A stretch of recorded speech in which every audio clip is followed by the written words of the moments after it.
Today is day 150 of Blender. It is also Thursday, July 7th, 2022. And again, I'm going to do another geometry node text animation with the rendering and everything. So I'll click on New to create my geometry node system. I will deselect the input, which is the cube, from the output so that it doesn't appear in the layout. And then I'm going to create my text. And so another way to say text is string. So in Blender, we have string to curve. And so what that does, it creates, or it turns our text, whatever we want to be our text for animation, into curve instances in which we can work with in geometry nodes. And so I'm just going to plop the curve instances into the geometry, and I'm going to go to the string attribute here, and I'm going to say something, whatever I want to appear. So like day 1. Okay, at this point, I'm going to go to Object Properties in the Properties panel, go to Rotation X so that it rotates 90 degrees on the X-axis, which is the red one. So that's what 90 degrees is there. And then I'm going to change the font real quick to Arial Black by pressing on the font folder here. And that's all there is to that part. Now, I'm going to do Shift A to fill the curve because it doesn't have any fill. And I'm going to change it to N-gons, the fill type, so that it's not really that messy, like the vertices and the edges. Then I'm going to extrude the mesh. So I'm going to do Shift A and then extrude mesh and put that in between fill curve and the output. And that extrudes the mesh, gives it some volume. And so I'm going to change that to 0.1. And this is a value that I want to be able to control over here in my modifier. So again, geometry nodes are kind of like your custom modifiers. And so just like you were to have like an array modifier with its attributes that you can control, I can have a geometry node with attributes that I can control there if I just put that value into the group input, and then it should appear right here, and it's a value that I can control now in the modifiers panel in the properties panel, if that makes sense. All right. And then I'm going to look to the back and notice that there's a problem. So the mesh was extruded, but the fill didn't really apply to the mesh as it extruded. So to do this, or to fix this, I'm going to do Shift A and I'm going to do Join Geometry so that I join both the fill and the extrude effect. And the extrude one is already connected, but I'm just going to connect the fill also. And notice now that it's filled both the front and in the back. Okay, so now this is just all about the visual of the text. Now let's move on to the actual movement of the text. So for that, I'm going to do Shift A and I'm going to search Translate Instances because again, we are working with curve instances. By the way, the letters are your curve instances. They're instances of curves, in other words. So when I say the word letter or curve instances are the same thing. Because again, we turned our text to curves or a string to curves. So each letter is a curve instance. And so we're going to translate those instances relative to the viewport, right? So we're moving them. That's what translates means. So I'm going to put that right in between here. And notice if I move the X, it's going to move right and left. And if I move the Y, it's going to move up and down. Right? And if I move the Z, it's going to be forward and backward. You can just see that. Forward and backward. Okay, but I'm going to turn this all back to 0. And I don't want it to just move in a certain axis. I want it to move like in a bounce, right? So that's the goal here today. So in order to kind of figure that out, I'm going to do Shift A, and I'm going to add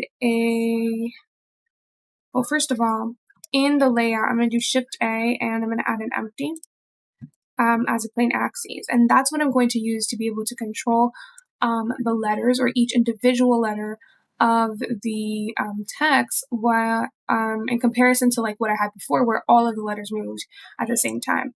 So this empty, right, I'm going to go to the text and then I'm going to go to my outliner, which is this little section outlining all of the objects in the scene. I'm going to select empty and drag it over here to the geometry nodes.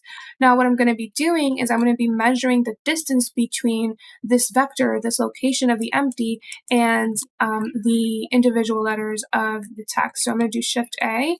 I'm going to create a position node, so that gets the position of each curve instance or each letter, and then I'm going to do vector math and change this to distance. So now what this does, it takes the distance between two vectors, and so it's going to take the distance between each curve instance or each letter, and the location of the empty. And then I'm going to take that value and plug that into my translation. And now when I move the empty, notice that each individual letter is kind of, acting a little bit different, which is what I want, but it's not exactly what I want. So in order to control this a little bit more, I'm going to do Shift A, and I'm going to do combine X, Y, and Z, and put that right in between there. And I'm going to make sure that the value is actually going to the Y-axis, so that when I move it, it's moving up and down now. So we're getting closer to the goal that we want. And then at this point, I kind of wanted to explain this little section a little bit more. So what this does, again, it takes a distance between each letter. So let's look at D, for example. So without the empty,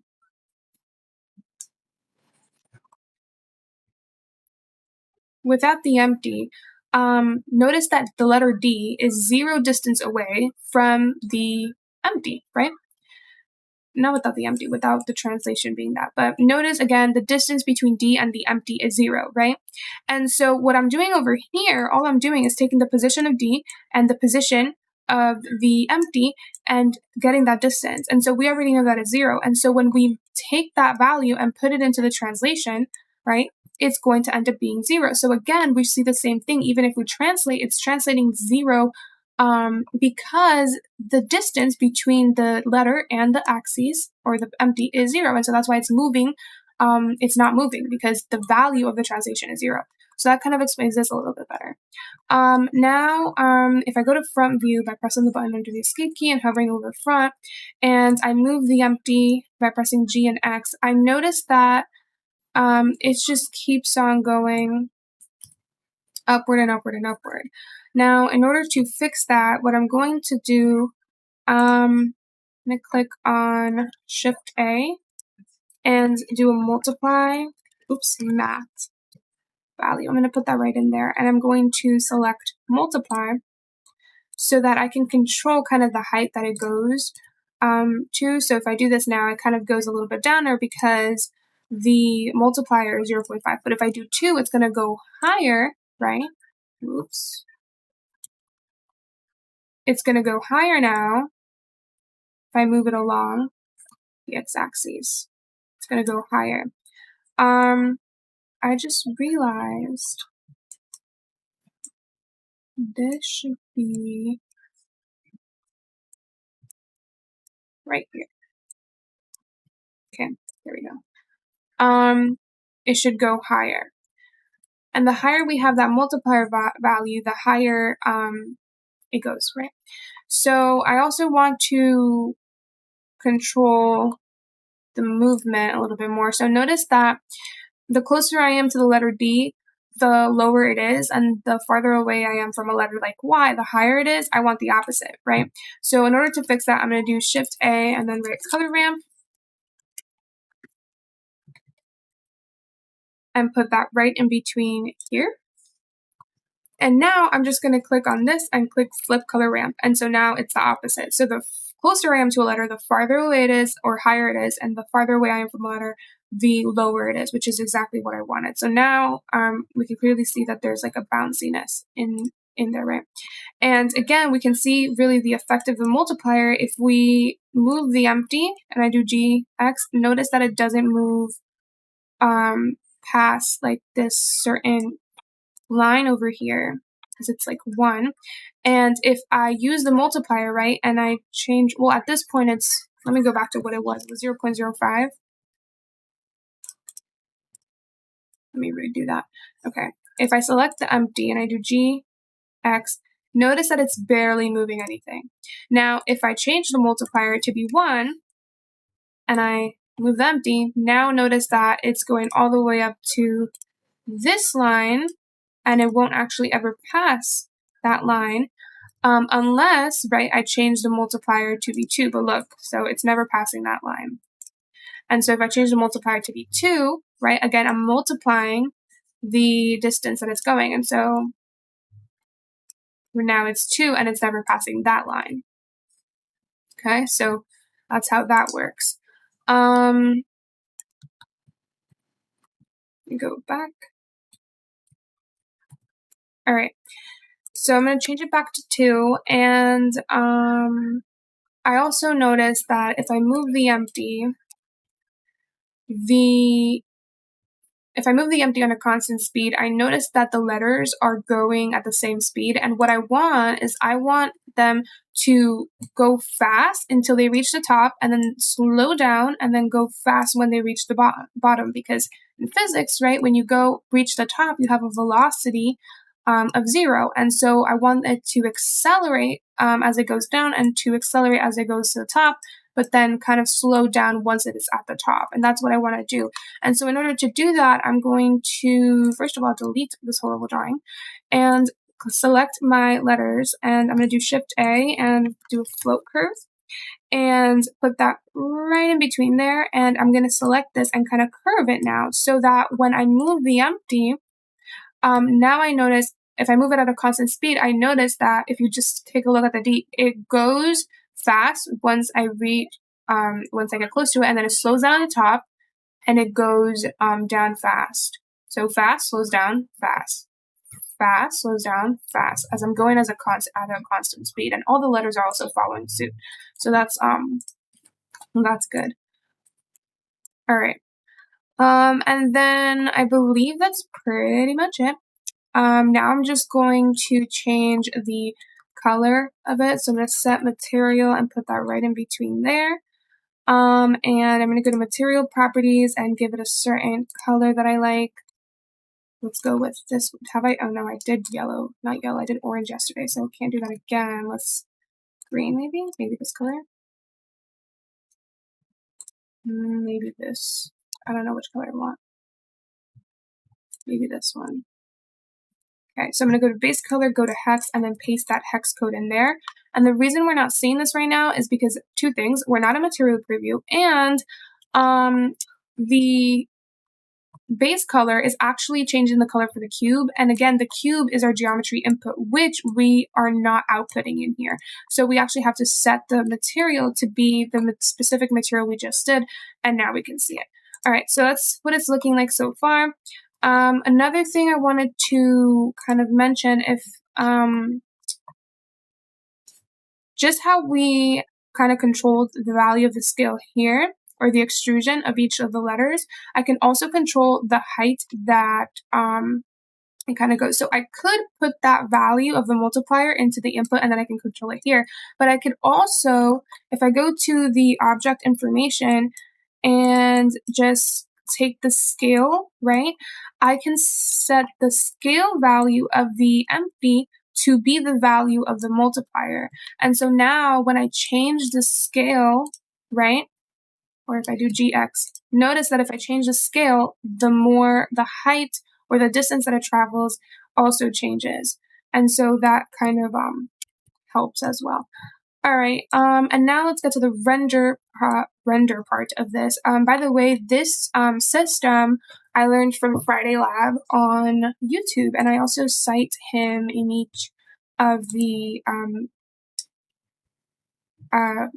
animations I do, because I learned it from him. So, but now I'm adding my little own part, which is the rendering. So to render, I'm going to go to layout, or not to render, just to not only to render, but to render the actual animation.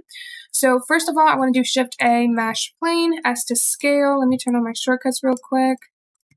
All right, and then I'm going to do G to grab, and then X to grab on the X-axis, move that a little bit over here, G, and then Z to grab on the Z-axis, which is the blue one, and then Tab to go into edit mode, Edge select, which is the top left icon over here, select that back edge, E to extrude, and then Z to extrude upwards, and then S again to scale on the X-axis, so I'm going to press X, and then I'm going to go to modifier properties, which is over here, the little wrench icon, add modifier, and I'm going to add a bevel, and that's going to add a bevel to that edge. I'm going to increase the amount and also the segments, and then I'm going to right click and shade smooth.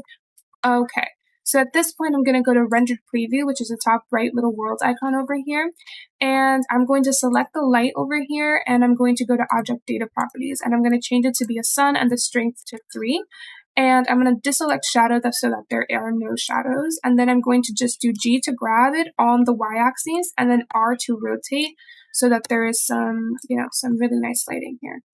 All right, at this point, I'm just going to work with the animation part. So I'm gonna click on N to pull up my transform little thingy panel here and on item.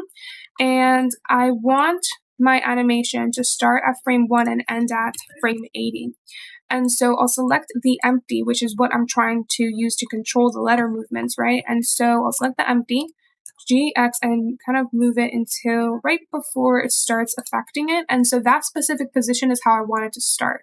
And so that location is on the x-axis, the red one. So I'm just going to hover over that location, which is negative 1.0979 meters, and pressing I as I hover over it. And that stands for inserting a keyframe. And so as you can see, when I did press I, it inserted the keyframe over here in the timeline.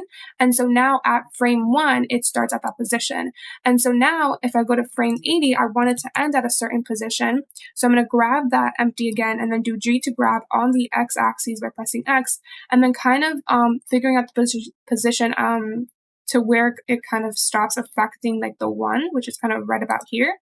And I'm going to do the same thing. I'm going to hover over that position on the x-axis and press I, and notice that it appears here on the timeline. Now if I go back to frame 1 and I exit out of this and I just pull this down and I play it, notice that it's going to go right from that position to the last position, and that's kind of how the animation works here. All right. And then if I wanted to bounce a little bit more, I can increase the scale of it, right? So we talked about that. Okay. But I'm going to do a little bit less. And then so it keeps looping. I'm going to hover over the timeline, anywhere in the timeline, and I'm just going to press T and change the interpolation to be, well, yeah, change it to be linear. All right, and then now I'm going to just set my camera. So this is the view that's going to render. So I'm going to do Control Alt Numpad 0. If you do not have a numpad, you can go to Edit, Preferences, Inputs, and emulate your numpad by checking on that. I have it emulated because I don't have a numpad.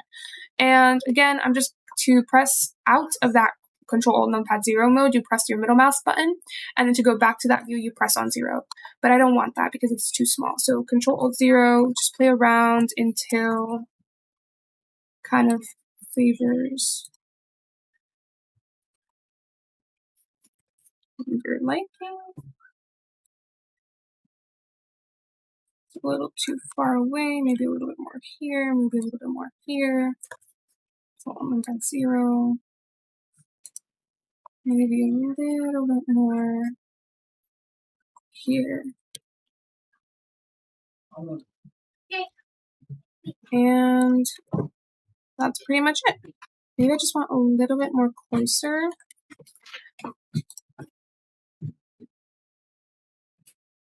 And maybe just a little bit more upwards.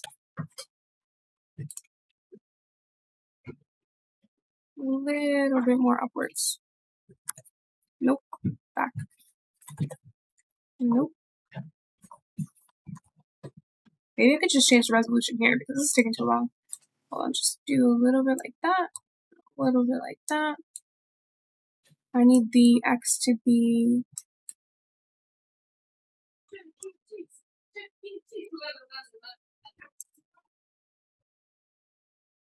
And then maybe just Control Alt 0. Just Control Alt 0. At this point, whatever. That's how I'm gonna have it. Maybe I want to go to front view. Oops, wrong view.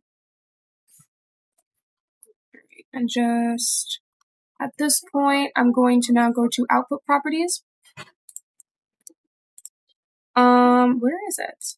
Oh, over here. And just select the folder that I want it to go in. So I'm going to create today's date 7/7/22 and call it day 1. So the images are going to render in here. They're going to render as PNG, and all I'm going to do is render animation, and now they should be rendering in that folder.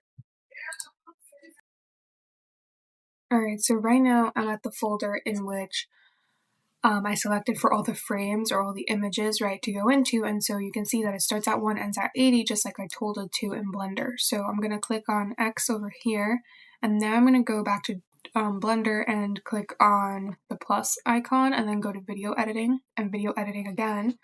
And then I'm going to scroll this up, and then I'm going to do add image sequence, and I'm going to go to that folder where all the frames are. I'm going to select the first one, scroll the way down, shift select the last one, select everything in between, add image strip.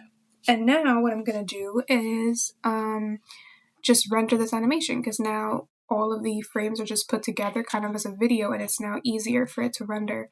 So I'm going to go to output properties, and I'm going to scroll down, and for the output, I'm just going to create a folder in which the video is going to be outputted into. So right there, I'm going to make sure the file format is FFmpeg video, and for the encoding, the container should be MPEG4, and the output quality should be high quality. And that's all there is to it. So I'm going to do Control S to save. Real quick, I'm going to save as today's date. Oh well, it's midnight now. Hold on. So it's 7/7/22.blend. I'm going to save Blender file, scroll all the way up, and then go to render animation. And then if I go to the folder where the video is, it should pop up here any second now when it wants to render that animation. But for some reason, it's not rendering, so what's going on?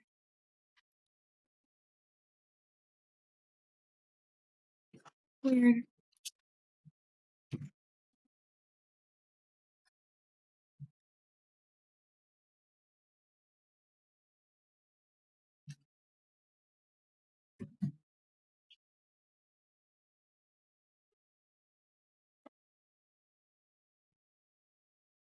Well, that's weird.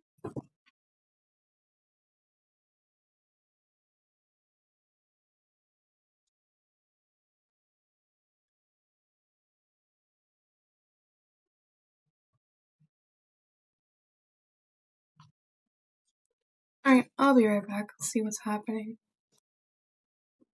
Alright, so what I try to do is I try to close it, and I'm going to open it again. What's the date again? 7/7. It's not even here, so that's great. What if it didn't save? Desktop, Blender, blends. What's today's date again? 7/7/22. Yeah. Render animation. Still not working. That's so weird. What did I do? Frame 1 to 80, FFmpeg video, MP4, high quality. Is it too small? Oh, why is it all the way down?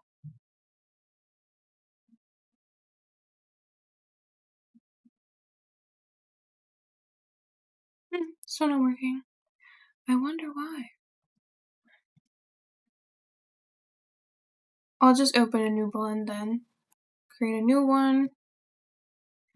And just go to General, Video Editing, Add, Image Sequence, Desktop, Blender, Animations, blah blah blah. First one, scroll all the way down, shift select the last one, add image strip, go to output properties here,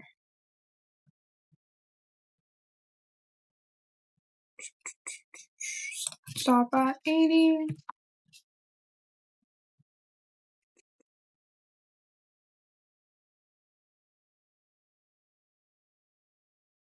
What am I doing again? Word. Okay, over here. Set that up there. And then, alright, that should be that. And then I need to control the resolution. 3185/1760.